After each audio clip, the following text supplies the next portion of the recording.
তুমি যাচ্ছ পালকিতে মা চড়ে। দরজা দুটো একটুকু ফাঁক করে। আমি যাচ্ছি রাঙা ঘোড়ার পরে, টগবগিয়ে তোমার পাশে পাশে। চোর কাটাতে মাঠ রয়েছে ঠেকে, মাঝখানেতে তুমি যেন বললে আমায় ডেকে, দিঘির ধারে ও ছেড়ে।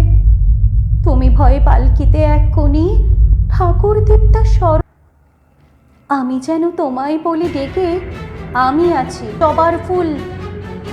আমি বলি দাঁড়া, খবরদার, এক পা কাছে আসিস যদি আর, এই চেয়ে দেখ আমার তলোয়ার। তুমি বলো চাসনি খোকা ওরে, আমি বলি দেখো লাল তলোয়ার ঝনঝনিয়ে বাজে। কি ভয়ানক লড়াই, তো কি চোর আছে? পাড়ার লোকে বলতো সবাই।